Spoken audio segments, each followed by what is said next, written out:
Si San Pablo nalipay nga naghatag og sulat ngadto sa taga Colosas kay iya kunong nadunggan nga pagkadungog nila sa maayong balita, gipuy-an nila ang paghigugma sa tanang katawhan. Importante kayo ni nga aspeto sa atong pagtuong Katoliko, kining paghigugma sa tanang katawhan.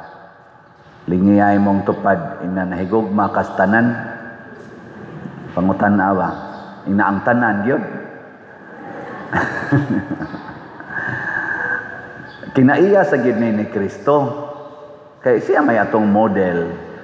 Kinaiya sa nis Ginoo, kay gihigugma sa Dios ang kalibutan.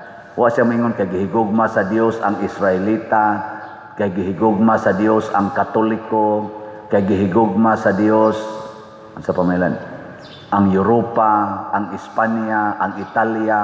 Dili, ang gihigugma sa Dios ang kalibutan. Pasabot ana ang tibuok katawhan. Mao na kung dili ganita mahigugma sa tanang katawhan, mayawaan gid ta. Mayawaan gyud. Nya mosugod na ta aning pagkaisipan. Isipan ba kanang ang imo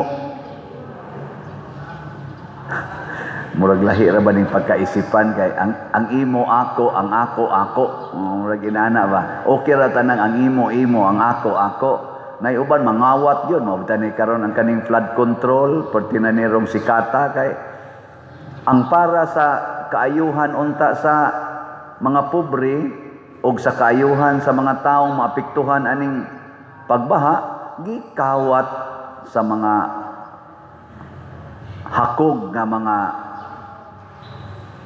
leaders o mga contractors na manganiro yung bagong kanang pinakasikat ron sa mga contractors nga naay pila to 28 man to giingon pero 40 man kuno to kapin unta ang kanang porting mahalag sakyanan giad to dayos Bureau of Customs, duha na lang kabuok nahibilin dito sa ilang parkingan, duha na lang kabuok ng lupad ng mga sakyanan. Ambot og naanod bakas baha.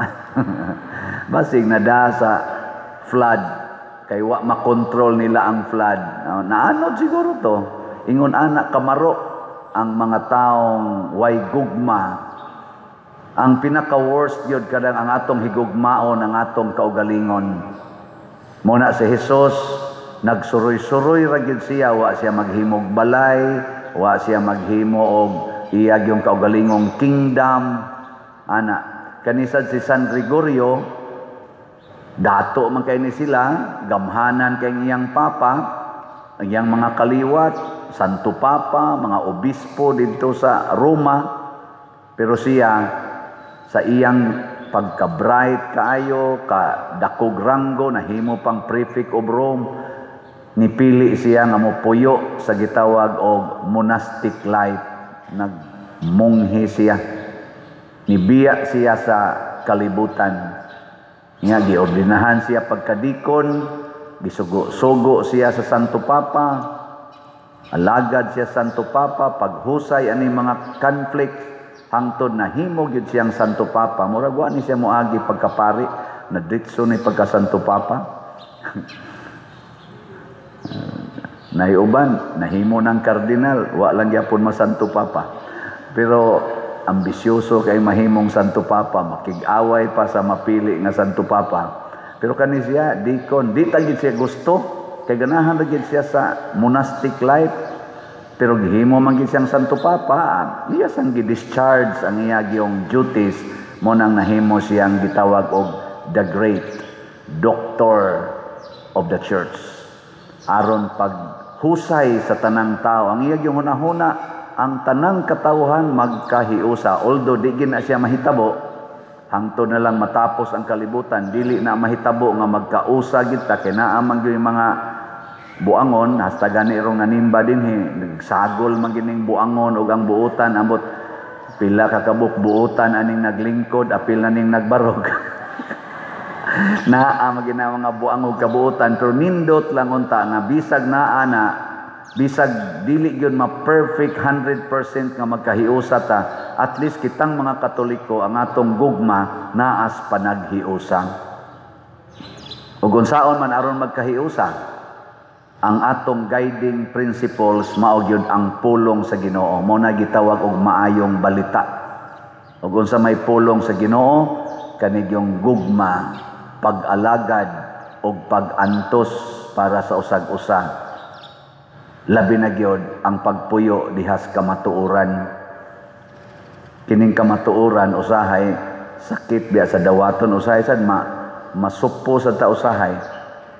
Karon lang bag-o na ay ni comment nako, Padre, di ba imong gi-announce pag hatag nimo sa imong gitawag og comprehensive report nga kanang napalit sa San Vicente Ferrer Parish na apil ng imong inuba, nganong gasigi pa makagdadaan na dihas Compostela nga naapil man na sa napalit sa San Vicente Ferrer Parish. Kanabitan mentality nga ang San Vicente Ferrer Parish lahi kaysa sa Compostela Parish. Di gina Katoliko ng panghuna-hunaa nga ang simbahan sa Compostela dili angayan nga mag-raise og funds para itabang sa laing parokya. Sa diha pa ko sa San Vicente Ferrer Parish, nitabang ta sa more than 20 parishes throughout the Philippines. More than 20 parishes. Nitabang ta sa Kapilinya di Fatima nga di man to nato project. Nitabang ta sa kang Bishop Chupilo Kamomot nga Thanksgiving sa iyang pagka-venerable ni raise tag funds dito sa San Vicente. Nagpasalamat lang sad ko nga kining taga Compostela nitabang sad ni didto sa San Vicente sa panahon nga didto pa ko. Karong ni anak ko dinhi, kamunay akong territorial parishioners, ang taga San Vicente na say akong online parishioners. Nya mo tong akong gitubag, akong giingnan kanang inuba, ako nang naapil sa report kay naapil man na og kapalit. Practically ang tanan akong gisulob og tanan akong gigamit samtang didto pa ko sa San Vicente, pwede na kong ingnong napalit tungod sa San Vicente Ferrer Parish. Kaya ang akong mga kwartang gigamit, stipend o uban pa, tuwa mas tibuok parokya. Ana. Mo nang ningon ko ang kaning inuba naanis akungan kay ang desisyon ani gikan sa Pastoral Council o Finance Council, may desisyon sila nga pailisan tong akong multicab nga sakyanan kay basin ko nog mo-overheat, mo-tirik ko bisan asa daghan ra ba kog appointment sa layo-layo. Gusto sila nga kanang arang-arang nga sakyanan. Ngoto nga gipugos ko nila adtong palit nya ningon ko ako lang ni ipangan sa parokya sa ayaw pader dadana gani usa sa head sa Pastoral Council maoy nihatag og partial payment ngadto sa Toyota. Ako lay partial pader sa down payment nya ikaw na lang sa monthly. 5 ka tuig jud kong ga monthly ana gikuha na ko gikan sa akong stipend nya tag 28 almost 28,000 kada buwan ana amo nang gidaan ako dire nya niingon din siya nako pagbawas og text ingon siya nga klaruha ba nako pila kay natampo niya sa slot ani no. Interesado man kay siya nakapalit ba jud ni siya slot. Nay mga tawo ingon anak mga isipan kay tanan may kaayong muduki-duki basta kwarta nay hisgutan basta mga butang gani nga ma-acquire nila kusog kay sila musubay-subay ana pero padunita patabanga sa mutabang agi-agi lang ug mutabang man apay pakapinstorya daghan kayo pero pabawiag mga butang pagka kugihanang mamawi og mga butang di na moy kinaiya ni Kristo. Si Kristo giaksyon nagbawi sa taga Kolosas, gipangita siya samtang naglakaw siya dito niingon ni sila nangita nimo ang tanang tao dinhi na lang ka ingon si Jesus dili na pwede moadto gyud ko sa tanan kutob sa kong maabot kay maunay akong misyon sa pag-anhis kalibutan. Kita sa mga igsoon, ang atong misyon maong paghigugma gyud sa tanang tao, ang pag-alagad sa tanang tao dito sa ako lang hisgutan ang sa San Vicente o sa ang akong gibuhat kay momao sa nay buhaton nato dinhi.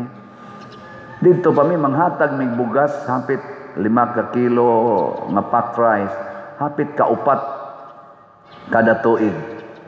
Nya mag-average og 2,000 to 3,000 ka pamilya among tagaan. Why pili bisag unsa pay imong relihiyon nga tuwa didto? Nangayo sa mig mga balay, wa say pili basta perting ngilaras imong balay, among himuag balay nakahimo ta dito balay mga 151 ka balay didto. Why pili na? Although di sad may mamugos og laing kag tinuhuan nya mo ka ay lang na katoliko man mo di lang ko magpaayo na akong balay, di lang ko mudawat anang bugas, di lang sad nimo mamugos. Pero sus hastang laing tinuhuan kusog ay mo linya.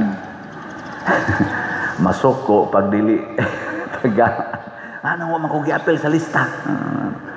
Kanisa usahay mga chapel leaders timan-an man sada nila ang kanang mga dili ba kayo active ba o dili gyud katoliko, ay nagiapil kini na katoliko do ana mo. Nako amay la ayaw mo ana ha, ayaw gyud mo ana kun lisod gyud kaayo mo na atong tagaan. Why pili? Kay ang gustos Ginoo higugmaon gyud ang tanan. Muna pasalamat pud ko na ay mamalit na tugslat nga lain-lain sa tinuhuan. Mangabot pa ngadto sa parokya. Mangadto dito. Napay uban to mga pastors, magdapas sila mga kauban, magpa-picture nako nya moingon na yon, padir namalit mig slat. Nako asa man mong parokya ha? Ay padir dili bitaw mi katoliko.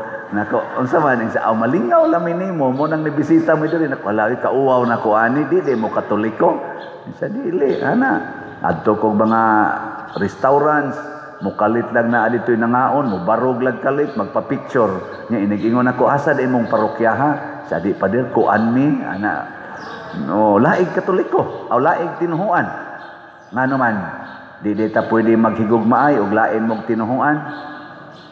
Di ta pwede magtinabangay, o mag-alagaray, o lain mong tinuhuan. Samot na gitang mga katoliko, mao na hilas kaayo, laway kaayo, kung kitang mga katoliko mismo mag-away-away tungod anang mga kwarta, tungod anang butang, mga isipan kay tas tanan. Gilingay mong tupad, na di ka isipan. Ingna ba? Anong naingon ana mo na? Tungod na kay giyawaan ta. Mauna si Kristo iyang gipapahawa ang mga yawa. Wa ra niya ayuha ang mga masakiton. Ang yawa iyang gipapahawa. Ang yawa sa kahakog, yawa sa garbo, yawa niya ng pagpakaron ingnon. Bright biya kay nang yawa mga igsoon. Kay bao biya nas kamatuoran. Mo bitan kabao silang mutwist sa kamatuoran. Gitawag siya Prince of Lies. Kay kamao siyang mamaka. Kay kahibaw siya unsay tinuod. Mo nang pagsulti nila unsay imong sa ilang gingon sa ilang gisulti dire limot na mahinom ko ato ento dapita niingon dire ang yawa, ikaw mao ang anak sa Dios. Singgit sila nga tong Hesus ba, ikaw mao ang anak sa Dios. Kita o matakhibaw kamo siguro mo nga si Hesus anak sa Dios. Way klaro. Pero ang yawa, klaro kay nas yawa. Pero unsa may giingon ni Hesus? Og gipinahan sila ni Hesus sa dili pagpanugilon kay nasayod man sila nga siya mao ang Mesiyas.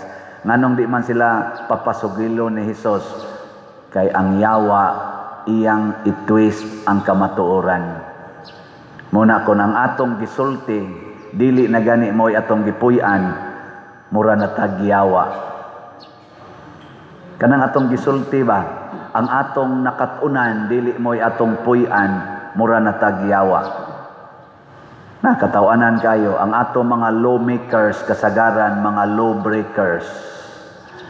Asa ka mangita na ay mga play mahimong head sa atong ombudsman. Unya na ay daghang kaso or na ay kaso sa ombudsman. Ang naay kaso sa ombudsman, mga-apply pagka-head sa ombudsman.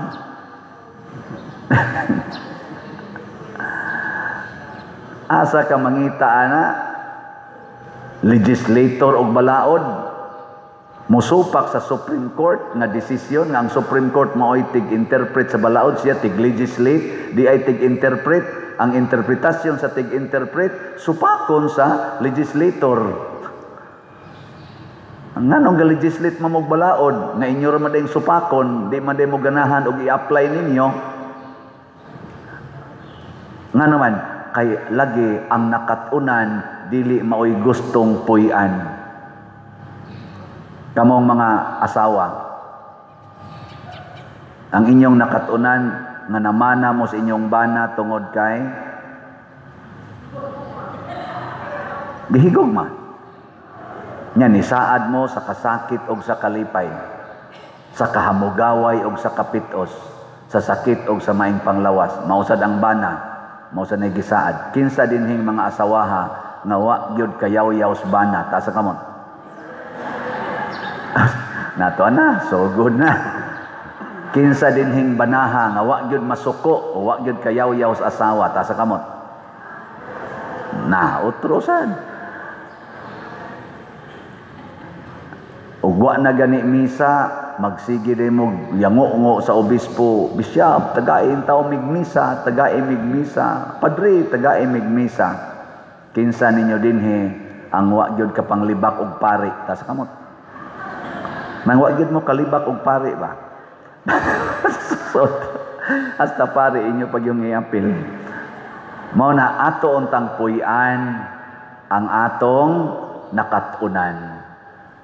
Si Kristo nahibaw sa iyang misyon ang paghigugma sa tanan. Mao nang natawagin siya og Mesiyas, manluluwas, ug mosalig ta diha, mosunod ta ana.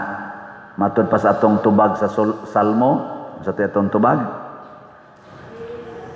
nagasalig ako sa kaayo sa Dios hangtod sa kahangturan. Ako, bisan tuod hinay kayong halin sa tong slat, nagsalig yun ko sa kaayos Ginoo hangtod sa kahangturan. Bahala naghangtod sa akong kamatayon, magsikog baligyag slat. Ako gining himuon. Mo na amang halin, no? Pero kamo nga wa pa mo palit og mo palit mo ani, nagsalig sad mo sa kaayo sa Dios hangtod sa kahangturan.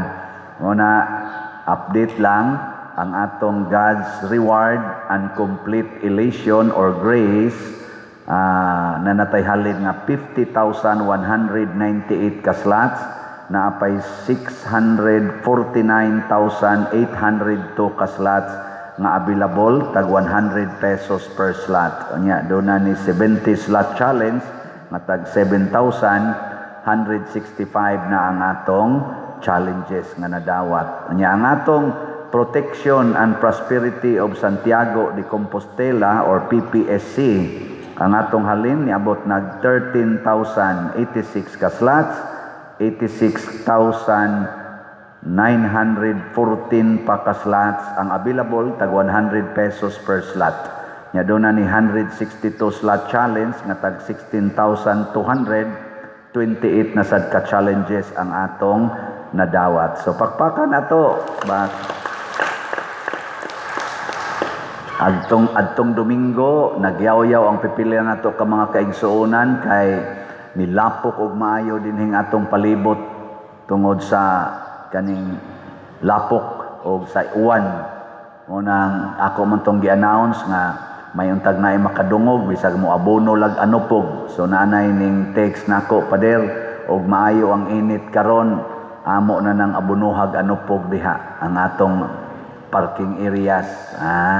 Itong pakpakan ako ra bang gilingi-lingi karon wa para bay ni abono. So basin pa kasi pag di ni muuwan tibok semana makaabot gitong kuan nako palihog lang niya og kuan kana ganing ipison ana no nya og mabutang na ang mga abono nga anupog, di na kayo mulapok, di na kay tanto mulapok, basig ang sunod na sa nato anang ipadungog-dungog ang spalto na sad. Pero og naagi mga taong ingon ana bitaw kanindot ana Nahigugma sa tanan. Ang atong LGU nagsuporta nato. Kita sad nagsuporta sa LGU. Ang atong Philippine government nagsuporta sa simbahan. Ang simbahan nagsuporta sad sa Philippine government. Mao nang nganong ato pa man ginang himuong isyu kanang separation of state and church. Nga sa pagtabang sa katawhan kinahanglan magitang maghiusa. Separation of state and church in terms of doctrine and kaning gitawag na tog nature sa atong existence. Pero sa pagtabang, we are supposed to be collaborative or in collaboration.